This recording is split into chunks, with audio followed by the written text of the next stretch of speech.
حضور غوث اعظم رحمۃ اللہ تعالی علیہ بڑی ہی شانوں والے عظمتوں والے بزرگ تھے، حتیٰ کہ تمام اولیاء کا سردار غوث اعظم کو کہا جاتا ہے۔ غوث اعظم رضی اللہ تعالیٰ عنہ آپ کے بارے میں ایک بڑا ہی مشہور واقعہ ہے۔ حضور غوث اعظم رحمۃ اللہ تعالیٰ علیہ آپ نے جب تعلیم کے لیے اپنے سفر کا آغاز کیا، اپنے گھر سے دور علم دین حاصل کرنے کے لیے جب آپ تشریف لے جانے لگے تو آپ کی والدہ نے آپ کے قمیض میں بغل کے نیچے 40 دینار کپڑوں میں سی دیے، سلائی کر دیے، اور چلتے وقت یہ وصیت کی کہ بیٹا ہمیشہ سچ بولنا، کبھی جھوٹ نہ بولنا۔ دیکھیں کہ والدین کی تربیت ایسی ہو تو پھر اولاد بھی کیسی ہوتی ہے کہ غوث اعظم بنتی ہے۔ یعنی دونوں کا کردار ہے کہ والدین کی اچھی تربیت ہو اور اولاد اس اچھی تربیت کو قبول کرنے والی ہو تو پھر غوث اعظم بنتے ہیں۔ ماں نے وصیت کی کیا بیٹا ہمیشہ سچ بولنا، کبھی جھوٹ نہ بولنا۔ اور غوث اعظم رحمۃ اللہ تعالی علیہ آپ نے اپنی ماں کی اس وصیت کو سنا اور آپ کا قافلہ بغداد سے روانہ ہوا۔ جب آپ کا قافلہ روانہ ہوا تو راستے میں چلتے چلتے اچانک ڈاکو نے آپ کے قافلے پر چھاپا مار دیا۔ ڈاکو نے آپ کے قافلے پر حملہ کر دیا۔ اب ڈاکو نے سارے قافلے والوں کو لوٹ لیا ہے، اور اسی طرح غوث اعظم کو چھوٹی عمر میں تھے، بچے تھے، آپ ایک سائڈ پہ کھڑے ہیں تو ایک ڈاکو نے پاس سے گزرتے ہوئے کہا کہ بچے تیرے پاس بھی کچھ ہے؟ تو حضور غوث اعظم رحمۃ اللہ تعالی علیہ نے جھوٹ نہیں بولا، اپنی ماں کی وصیت پر عمل کیا ہے۔ آپ نے سچ بولا، آپ نے بتایا کہ میرے پاس 40 دینار ہیں، سبحان اللہ، یعنی ماں کی وصیت پر عمل کیا۔ اب وہ ڈاکو کا جو آدمی تھا اس نے مذاق سمجھا، اس نے کہا یہ بچہ مذاق کر رہا ہوگا، آگے گزر گیا۔ اب دوسرا ڈاکو وہاں سے گزرا، اس نے پوچھا بچے تمہارے پاس کچھ ہے؟ غوث اعظم نے پھر سچ بولا، آپ نے فرمایا کہ میرے پاس 40 دینار ہیں۔ اب اس نے بھی سوچا کہ بچہ ہے مذاق کر رہا ہے، وہ بھی گزر گیا۔ اب جب سارے ڈاکو اکٹھے ہوئے نا، جب سارا مال اکٹھا کر لیا تو باتیں کرنے لگے، تو ایک ڈاکو نے کہا کہ ایک بچے نے تو ہمیں کہا ہے کہ اس کے پاس 40 دینار ہیں۔ اب دوسرا ڈاکو بولا کہ مجھے بھی اس نے یہی کہا ہے، آخر معاشرہ کیا ہے؟ ڈاکو کے سردار نے کہا کہ اس بچے کو میرے پاس لے آؤ۔ اب وہ حضور غوث اعظم رحمۃ اللہ تعالیٰ علیہ بچوں کی عمر ہے، آپ کو پکڑ کر اس ڈاکو کے سردار کے پاس لے گئے۔ ڈاکو کے سردار نے پوچھا کہ بچے تیرے پاس کچھ ہے؟ غوث اعظم نے پھر سچ بولا، آپ نے فرمایا کہ میرے پاس 40 دینار ہیں۔ اور ڈاکو کا سردار اس نے کہا کہ اس بچے کی تلاشی لی جائے، اور جب تلاشی لی تو واقعی آپ کے پاس سے 40 دینار نکلے۔ اب ان ڈاکو کی حیرت تو اور بڑھ گئی کہ آخر ماجرا کیا ہے؟ ہم نے سارے قافلے کو لوٹ لیا، اس بچے کے 40 دینار آخر جھوٹ بولتا بچ نہیں جاتے، لیکن اس نے سچ بتا کہ وہ 40 دینار بھی اپنے ہاتھ سے نکال دیے، کیا وجہ ہے؟ اب ڈاکو کے سردار نے پوچھا کہ بچے بتاؤ تم نے یہ کیوں بتایا ہمیں؟ تو غوث اعظم رحمۃ اللہ تعالیٰ نے فرمایا کہ سنو، میں جب اپنے گھر سے علم دین کے سفر کے لیے نکلا تو میری ماں نے مجھے وصیت کی تھی کہ بیٹا ہمیشہ سچ بولنا، کبھی جھوٹ نہ بولنا۔ غوث اعظم فرماتے ہیں کہ میں نے اپنی ماں سے یہ وعدہ کیا تھا اور میں اس وعدے کو نبھا رہا ہوں، میں نے اپنی ماں کے وعدے کو نبھایا ہے، اس لیے جھوٹ نہیں بولا۔ اور وہ ڈاکو کا سردار وہ مزید پریشان، وہ مزید حیران ہو گیا اور کہنے لگا کیا بچے تو نے اپنی ماں سے کیا ہوا وعدہ نبھا رہا ہے، اور ہم کتنے غافل ہو چکے ہیں کہ جو اپنے رب سے کیے ہوئے وعدے کو کتنے عرصے سے توڑ رہے ہیں۔ اور ڈاکوں کا سردار فوراً حضور غوث اعظم رضی اللہ تعالیٰ کے قدموں میں گرا اور اس نے سچی توبہ کی. اب جب سردار نے سچی توبہ کی تو باقی تمام ڈاکوؤں نے بھی توبہ کی اور اس ڈاکو کے سردار سے کہا کہ برائی کے راستے پر جس طرح تم ہمارے سربراہ تھے اب نیکی کے راستے پر بھی تم ہی ہمارے قائد ہوں گے. تو وہ ڈاکو کا پورا قافلہ حضور غوث اعظم رحمۃ اللہ تعالی علیہ کے اس سچ بولنے کی برکت سے راہ ہدایت پر مڑ گیا. تو دیکھیے والدین کی تربیت اچھی، پہلی بات یہ، اور دوسری بات کہ اولاد اس تربیت کو قبول کرے تو کتنی برکات ظاہر ہوتی ہے. والدین نے وصیت کی تھی نا کہ بیٹا کبھی جھوٹ نہ بولنا، ہمیشہ سچ بولنا ہے. تو غوث اعظم نے اس وصیت کو قبول بھی کیا، اس پر عمل کیا تو کتنی برکت ظاہر ہوئی کہ ڈاکو کا پورا قافلہ ہی آپ کے سچ بولنے کی برکت سے توبہ کر کے راہ ہدایت پر چل پڑا. تو اس سے معلوم ہوتا ہے کہ ہمیشہ سچ کو لازم پکڑ لینا چاہیے، سچائی کو اختیار کرنا چاہیے، جھوٹ سے بچنا چاہیے. آج ہمارے معاشرے میں جھوٹ اتنا عام ہو گیا، اتنا عام ہو گیا کہ کسی کو سچی بات بتانی ہے تو پہلے جھوٹ بتانا ہے، اس کے بعد کہنا ہے میں مذاق کر رہا تھا، حقیقت یہ ہے. اتنا جھوٹ عام ہو گیا اور پھر اس بات کو غلط بھی نہیں سمجھا جا رہا، یعنی پہلے جھوٹ بول دیا بعد میں سچ بتا دیا. پہلے جو جھوٹ بولا اس کو غلط نہیں سمجھتے. تو جھوٹ نبی پاک علیہ السلام نے فرمایا کہ انسان جب جھوٹ بولتا ہے تو اس کے منہ سے ایسی بدبو نکلتی ہے کہ جس سے فرشتے 3 میل دور چلے جاتے ہیں. اتنی بری چیز ہے جھوٹ. قرآن پاک میں اللہ تبارک و تعالیٰ نے ارشاد فرمایا لعنت اللہ علی الکاذبین، جھوٹے آدمی پر اللہ کی لعنت ہے. تو دیکھیے کہ جھوٹ کس قدر بری چیز ہے کہ قرآن میں اللہ تبارک و تعالیٰ جھوٹے آدمی پر لعنت بھیج رہا ہے. فرشتے اس کے منہ کی بدبو سے دور بھاگ جاتے ہیں. تو ہمیں جھوٹ اس سے بچنا چاہیے. بار بار پر جھوٹ بولنا، مذاق کے طور پہ جھوٹ بول دینا وہ بھی جھوٹ ہے. چاہے مذاق کے طور پر ہی جھوٹ بولا پھر بھی جھوٹ ہے. تو جھوٹ سے ہمیشہ بچنا چاہیے. ہمارے معاشرے میں یہ جو برائی پھیل گئی ہے کہ بار بار پر جھوٹ بولتے ہیں تو اس سے بچنا چاہیے. گناہ ہے، اس چیز کا ہمارے اندر احساس نہیں رہا کہ ہم یہ کیا کر رہے ہیں، یہ گناہ کا کام کر رہے ہیں. تو سچ کو اختیار کرنا چاہیے، سچائی میں برکت ہے. دیکھیں نا غوث اعظم نے سچ بولا، اس کی برکت کیا ظاہر ہوئی کہ ڈاکو کا پورا قافلہ توبہ کر گیا. تو سچائی میں ہمیشہ برکت ہے. بعض اوقات بندہ سمجھتا ہے کہ میں جھوٹ بول کر بچ جاؤں گا، بظاہر تو دنیا میں بچ گیا لیکن آخرت کی سزا سے کون بچائے گا. اب ایک جھوٹ بولا، اس جھوٹ کو چھپانے کے لیے مزید 5-10 جھوٹ اور بولنے پڑتے ہیں. تو ایک گناہ کیا، اس پر پردہ ڈالنے کے لیے 5-10 بار اور جھوٹ بول کے اور گناہ میں پڑا. پہلی بار یہ اگر سچ بول دے آدمی تو کتنے گناہوں سے بچ سکتا ہے. تو اس لیے ہمیشہ سچ بولنا چاہیے، سچائی کو اختیار کرنا چاہیے. یہی ہمارے اولیاء کرام کی تعلیمات ہیں. اب دیکھیں غوث اعظم کی اس جو حکایت کو ہم نے سنا تو صرف ہمارے لیے یہ حکایت نہیں بلکہ اس میں سبق ہے کہ ہمیشہ سچ کو اختیار کرنا ہے اور جھوٹ سے ہمیشہ بچتے رہنا ہے. تب جا کے ہم غوث اعظم کی سیرت پر چلنے والے ہوں گے. تو ہم صرف غوث اعظم کا نعرہ لگانے والے تو نہیں، ہم صرف اس چیز کو ماننے والے تو نہیں کہ غوث اعظم اللہ کے ولی ہیں، ہم اس کو مانتے ہیں لیکن اس کے ساتھ ساتھ ہمیں ان کی تعلیمات پر عمل بھی کرنا ہوگا.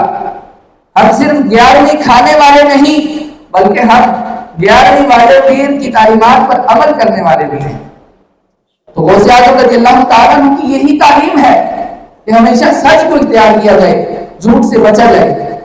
اور اسی طرح غوث اعظم رحمۃ اللہ تعالیٰ نے آپ کے بارے میں آج کے دور میں جو لوگوں کا کنسپٹ ذہن بن چکا ہے کیا ہے کہ آپ ایک پیر تھے، بس اتنا ہی ذہن بن چکا ہے. اور آج کے دور میں پیروں کے بارے میں لوگوں کا ذہن بہت خراب ہو چکا ہے. یعنی اچھے پیر بھی اس وقت ہیں لیکن جعلی پیروں نے ان اچھے پیروں کی اچھائی کو بھی خواب میں ملا دیا ہے. تو اس وجہ سے پیروں کے بارے میں ذہن خراب ہو چکا ہے. غوث اعظم رحمت اللہ تعالیٰ صرف ایک پیر نہیں تھے بلکہ پیرانے پیر تھے, پیروں کے بھی پیر تھے. اور اس سے بھی بڑی بات, غوث اعظم رضی اللہ تعالیٰ عنہ حضور علیہ السلام کی آل سے حسنی حسینی سید تھے. اور غوث اعظم رضی اللہ تعالیٰ عنہ صرف پیر نہیں تھے, آپ اپنے وقت کے سب سے بڑے محدث تھے, اپنے وقت کے سب سے بڑے مفسر تھے, اپنے وقت کے سب سے بڑے مدرس تھے. آپ نے اپنی زندگی میں درس و تدریس کا کام کیا, لوگوں کو دین سکھایا, لوگوں کو تبلیغ کی, دین اسلام کی تبلیغ کرتے رہے. آپ نے صرف پیری مریدی نہیں چمکائی, آپ نے لوگوں کو دین اسلام کی تبلیغ کی, لوگوں کو سیدھے راستے پر لاتے رہے. تو اس لیے ہمیں ان کے بارے میں صرف یہ خیال نہیں رکھنا چاہیے کہ وہ بس ایک پیر تھے, بلکہ وہ بہت بڑے عالم تھے, بہت بڑے قاری تھے, حافظ تھے. آپ کے بارے میں آتا ہے کہ جب آپ مدرسے میں پڑھنے گئے تو آپ نے 18 سپارے ویسے ہی سنا دیے. قاری صاحب نے بسم اللہ پڑھائی, 18 سپارے سنا دیے. قاری صاحب نے کہا مزید بیٹا آگے پڑھو, فرمایا کہ میری ماں 18 سپاروں کی حافظ تھی اور وہ چلتے پھرتے پڑھتی رہتی تھی, میں نے ماں کے پیٹ میں سن کے 18 سپارے یاد کر لیے. یہاں پر بھی دیکھیں, والدین نیک ہوں اولاد غوث اعظم کیسی بنتی ہے. تو ہمیشہ اولاد کی تربیت, اولاد کی بہتری میں والدین کی اچھی تربیت ضروری ہے. والدین اگر صرف اسکول, ٹیوشن, دنیاوی تعلیم پر توجہ دیں گے, اولاد کی دین پر, اولاد کی اچھی تربیت پر, دین اسلام کی طرف تربیت پر توجہ نہیں دیں گے, تو اولاد PhD کر کے ڈاکٹر تو بن جائے گی, لیکن اس اولاد کو اپنے والدین کو غسل دینا نہیں آئے گا. اولاد انجینئر تو بن جائے گی, لیکن وہی اولاد اپنے والدین کو قبر میں اتارنے کے قابل بھی نہیں ہوگی. سالوں سال محنت کر کے اپنی اولاد کو بہت بڑے رتبے تک پہنچا دیا, لیکن مرنے کے بعد وہی اولاد کام نہیں آئے گی. مگر اچھی تربیت کی, اولاد کو اچھے راستے پر لگایا, وہی اولاد دنیا میں بھی ہاتھ چومے گی, مرنے کے بعد بھی ہماری قبر پر بیٹھ کر, گھر پر بیٹھ کے پڑھ کے ہمیں ثواب پہنچائے گی. تو اس لیے اولاد کی تربیت اگر اچھی ہو, دین و دنیا میں یہ والدین کے لیے فخر اور فائدے کا باعث ہے. اور اسی طرح غوث اعظم رحمۃ اللہ تعالی کی تعلیمات, ان میں یہ بھی ہے کہ آپ فرائض و واجبات کی بڑی پابندی کیا کرتے تھے. اور اہل سنت کا ہمیشہ یہ عقیدہ رہا ہے کہ کوئی شخص فرائض چھوڑ کر سنتوں میں نہ لگ جائے, پہلے فرائض ادا کرے پھر سنتیں, یا کوئی شخص فرائض چھوڑ کر مستحب کاموں میں نہ لگ جائے, بلکہ پہلے فرائض کو ادا کرے, اس کے بعد باقی مستحبات کو ادا کرے. تو غوث اعظم کی بھی یہی تعلیمات ہیں کہ آپ فرائض و واجبات کی بڑی پابندی کیا کرتے تھے. فرض نماز, اس کے بارے میں تو آتا ہی نہیں کہ کبھی آپ کی چھٹی ہو, بلکہ آپ کے بارے میں تو آتا ہے کہ آپ راتوں کو پوری رات عبادت کیا کرتے تھے, رات کو نفل نماز میں قرآن پاک کی تلاوت کیا کرتے تھے. تو جو شخص نوافل اور سنتوں کی اتنی پابندی فرماتا ہوگا, وہ فرائض کی کس قدر پابندی کرتا ہوگا. تو اس لیے غوث اعظم کی سیرت سے یہ بات بھی سیکھنے کو ملتی ہے کہ ہم بھی فرائض و واجبات کی پابندی کریں. فرض نماز انسان کی کبھی نہیں چھوڑنی چاہیے, کچھ بھی ہو جائے, حالات کیسے بھی ہیں, کیسی مشکل آ گئی ہے, کیسی پریشانی آ گئی ہے, انسان اللہ کو نہیں بولنا چاہیے, نماز کو نہیں بولنا چاہیے. دیکھیں اللہ تبارک و تعالیٰ ہی نے ارشاد فرمایا کہ جب مصیبت آ جائے, پریشانی آ جائے, نماز سے مدد چاہو. یا ایھا الذین آمنوا استعینوا بالصبر والصلاۃ ان اللہ مع الصابرین, کہ ایمان والو صبر اور نماز سے مدد چاہو. یعنی کوئی بھی آزمائش آ گئی ہے, مصیبت آ گئی ہے, تو صبر کرو اور نماز ادا کر کے اللہ کی بارگاہ میں دعا کرو, اس کے ذریعے مدد طلب کرو. تو غوث اعظم رضی اللہ تعالیٰ کی بھی یہی تعلیمات ہیں کہ آپ نے فرائض و واجبات کی ہمیشہ پابندی کی ہے. اور اسی طرح غوث اعظم رحمۃ اللہ تعالیٰ نے آپ آپ شریعت کے بڑے پابند تھے. آپ رضی اللہ تعالیٰ عنہ فرماتے ہیں کہ کسی بھی بات کا معیار کہ یہ صحیح ہے یا غلط، اس بات کا معیار شریعت ہونا چاہیے کہ شریعت اگر اس بات کو صحیح کہے تو اس بات کو اختیار کیا جائے، اور شریعت جس بات سے منع کرے تو اس بات سے رکا جائے. آپ رضی اللہ تعالیٰ شریعت کے پابند تھے، تو ہمیں بھی شریعت کی ہمیشہ پابندی کرنی چاہیے. بعض اوقات ایسا ہوتا ہے کہ کوئی بات ہمارے موافق نہیں ہے، یعنی ہم اس کو ناپسند کرتے ہیں، لیکن شریعت نے اس بات کو لازم کیا ہے، تو ہمیں اپنی نہیں کرنی بلکہ شریعت جو حکم دے رہی ہے اس پر عمل کرنا ہے. یہی غوث اعظم کی تعلیمات تھی. اور اسی طرح غوث اعظم رحمۃ اللہ تعالیٰ علیہ آپ کو مشکل کشا کہنا یا آپ سے مدد مانگنا، اس بارے میں بھی بعض لوگ طرح طرح کی باتیں کرتے ہیں.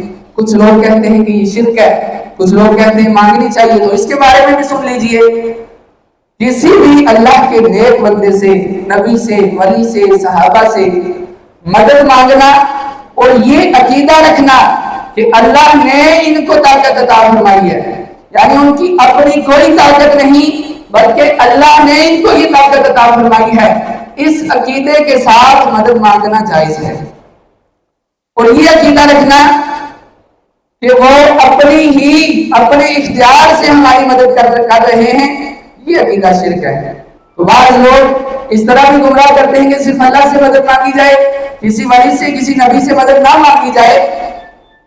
تو دیکھیں اللہ عطا فرمانے والا ہے، اور ہمارا عقیدہ بھی یہی ہے کہ اللہ کی عطا سے یہ لوگ مدد کرتے ہیں.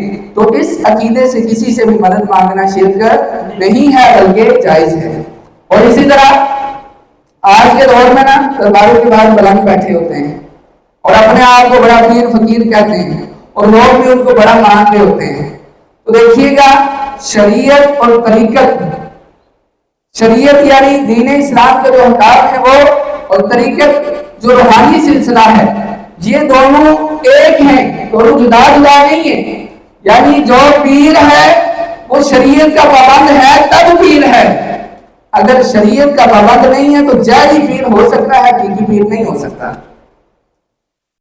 جو لوگ لوگوں سے نذرانے کو وصول کریں، لوگوں کا ہجوم رش لگا ہوا ہے لیکن شریعت کی پرواہی نہیں ہے، بے پردہ عورتیں پاس کھڑی ہیں، نماز کی پرواہی نہیں ہے، ایک نماز نہیں کئی نمازوں کا وقت گزر جائے اور اس کے سامنے سے لوگوں کا رش ختم نہیں ہو رہا، نہ خود نماز پڑھ رہا ہے نہ لوگوں کو نماز کا کہہ رہا ہے، وہ جعلی پیر تو ہو سکتا ہے، حقیقی پیر نہیں ہو سکتا. کیونکہ طریقت اور شریعت یہ دونوں ایک دوسرے کو لازم ہیں. یعنی جو پیر ہوگا وہ شریعت کا پابند ہوگا. حقیقی پیر کبھی شریعت کی خلاف ورزی نہیں کرے گا، حقیقی پیر کبھی بے پردگی بے حیائی کا کام خود بھی نہیں کرے گا اور اپنے مریدوں کو بھی اس بات کی طرف نہیں لائے گا. حقیقی پیر کبھی خود بھی نماز نہیں چھوڑے گا اور اپنے مریدوں کو بھی نماز کی تلقین کرتا رہے گا. تو یہ ہے شریعت اور طریقت، جو دونوں ایک دوسرے کو لازم چیزیں ہیں، دونوں جدا نہیں ہیں. بعض جو ملنگ بیٹھے ہوتے ہیں ان سے نماز کا پوچھ لیا جائے تو کہتے ہیں ہم مدینے میں پڑھتے ہیں، اور کھانے کا پوچھ لیا جائے تو کہتے ہیں کھانا دے دو کھا لیں گے. تو ان سے بندہ بولے کھانا بھی مدینے میں جا کے کھا لو. تو یہ ڈرامہ ہے سارا. حقیقی جو پیر ہوگا وہ شریعت کا پابند ہوگا، وہ کبھی شریعت کے ساتھ ٹکرائے گا نہیں، کبھی ایسی بات نہیں کرے گا جو شریعت کے ساتھ ٹکرا رہی ہے.